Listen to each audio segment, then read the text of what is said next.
CPI കഴിഞ്ഞ തവണ, അതായത് വയനാട് ലോക്സഭാ മണ്ഡലത്തിൽ സ്ഥാനാർത്ഥിയെ നിർത്തുമ്പോൾ CPM നേതൃത്വം പ്രചരണത്തിന് പോലും പോയിരുന്നില്ല. കാരണം എന്താണെന്ന് വെച്ചാൽ CPIയുമായി CPMന് കുറേ നാളായി അകൽച്ചയിലാണ്.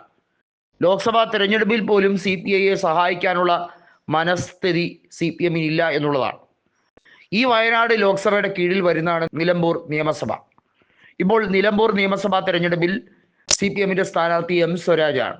CPIയെ ഏറ്റവും കൂടുതൽ രൂക്ഷമായി വിമർശിക്കുന്ന ഒരു വ്യക്തിയാണ് M സ്വരാജ്. CPIക്ക് കണക്ക് തീർക്കാൻ പറ്റിയ സമയമാണിത്. പണ്ടൊരിക്കൽ M സ്വരാജ് പറഞ്ഞത്, ഞാൻ മലപ്പുറത്ത് ജനിച്ചു വളർന്ന് നിലമ്പൂരിൽ ജനിച്ചു വളർന്നവനാണ്. ഞാൻ നല്ല പ്രായത്തിലൊന്നും ഒരു CPI നേതാവിനെയും കണ്ടിട്ടില്ല. പാർട്ടി സമ്മേളനത്തിന് പിന്നീട് തൃശ്ശൂരിൽ വരുമ്പോഴാണ് ഒരു CPI നേതാവിനെ കാണുന്നത് എന്ന് പറഞ്ഞ് CPIയെ പുച്ഛഭാവത്തോടെ നോക്കിക്കണ്ട സ്വരാജിൻ്റെ ആ രീതിയൊന്നും മാറിയിട്ടില്ല. ഇപ്പം തന്നെ നിങ്ങളെ സഹായിക്കാം എന്ന് പറഞ്ഞ് പൊട്ടിച്ചിരിച്ചുകൊണ്ടാണ് CPIയിലെ പല നേതാക്കളും കണക്ക് തീർക്കാൻ ഇറങ്ങിയിരിക്കുന്നത്. സ്വരാജ് 8 നിലയിൽ പൊട്ടും എന്നുള്ളതിന് യാതൊരു തർക്കവുമില്ല. ഒരുപക്ഷെ 20,000 30,000 വോട്ട് പിടിക്കാൻ മാത്രമേ സ്വരാജിന് കഴിയുള്ളൂ എന്ന് വരെ വിലയിരുത്തലുണ്ട്. കാരണം CPI നേതാക്കൾ ഒരു കാരണവശാലും സ്വരാജിന് വോട്ട് ചെയ്യില്ല. നിലമ്പൂരിലെ CPI നേതാക്കൾ കൃത്യമായും ഷൗക്കത്തിലേക്ക് തന്നെയാണ് ചായുന്നത്.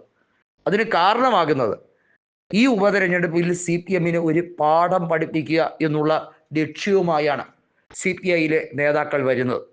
നമുക്കറിയാം, KE ഇസ്മായിൽ അടക്കമുള്ളവർക്ക് പാലക്കാട് മാത്രമല്ല മലപ്പുറത്തും വലിയ സ്വാധീനമുണ്ട്. ആ സ്വാധീനം കൃത്യമായി ഉപയോഗിക്കപ്പെടും. അങ്ങനെ വരുമ്പോൾ സ്വരാജിന് ഒരു ചാൻസും ഇല്ല എന്നുള്ളതാണ്. മറ്റൊരു കാര്യം, സ്വരാജിനെ പോലൊരു വ്യക്തിയെ സ്ഥാനാർത്ഥിയാക്കുന്നതിലൂടെ മുഖ്യമന്ത്രി പിണറായി വിജയൻ പറയുന്ന ഒരു കൃത്യമായൊരു മെസ്സേജ് ഉണ്ട്.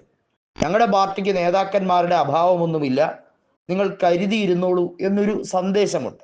പക്ഷേ അതൊരു വെല്ലുവിളിയായി തന്നെയാണ് ആര്യാടൻ ഷൗക്കത്ത് സ്വീകരിച്ചിരിക്കുന്നത്. അദ്ദേഹം പറഞ്ഞിരിക്കുന്ന ഒരു കാര്യം, സ്ഥാനാർത്ഥി കൂടി, എതിർ സ്ഥാനാർത്ഥി കൂടി വരുമ്പോഴാണ് കളിക്കൊരു ആവേശം കൂടുന്നത്.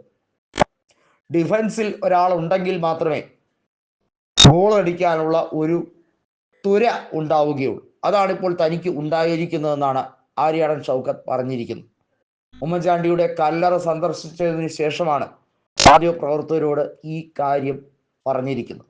നമുക്കറിയാം, നിലമ്പൂരിൽ നിരവധി തവണ ജയിച്ച കോൺഗ്രസിന്റെ തലപ്പൊക്കമുള്ള നേതാവാണ് ആര്യാടൻ മുഹമ്മദ്. അദ്ദേഹത്തിന്റെ മകനായതുകൊണ്ട് മാത്രമല്ല, നിലമ്പൂരിൽ നഗരസഭാ ചെയർപേഴ്സൺ ആയിരുന്നതുകൊണ്ടും അവിടെ നടത്തിയ വികസന പ്രവർത്തനങ്ങൾ ഉൾപ്പെടെ അദ്ദേഹത്തിന് എടുത്തു പറയാനുണ്ട്. അതല്ലാതെ പിണറായി വിരുദ്ധത മാത്രം വോട്ടാക്കി മാറ്റിക്കളയാം എന്നുള്ള വിചാരമൊന്നുമല്ല കോൺഗ്രസിനുള്ളൂ. എന്നാൽ സ്വരാജ് എന്ത് ചിന്തിച്ചാണ് മുന്നോട്ട് ഇറങ്ങുന്നത് എന്നുള്ളത് അറിയില്ല. കാരണം അടുത്ത തവണ മന്ത്രിസഭയിൽ മന്ത്രിയാകണമെന്ന് ആഗ്രഹിക്കുന്ന വ്യക്തിയാണ് സ്വരാജ്. പക്ഷെ അടുത്ത തവണ പോയിട്ട് ഇനി CPIM അധികാരത്തിൽ വരില്ല, ബംഗാൾ പോലെ അധപ്പതിക്കാൻ പോകുന്നു എന്നുള്ളതിൻ്റെ തുടക്കമാണ് ഇത് എന്ന് പാവം സ്വരാജിന് മനസ്സിലായില്ല എന്നുള്ളതാണ് കഷ്ടം.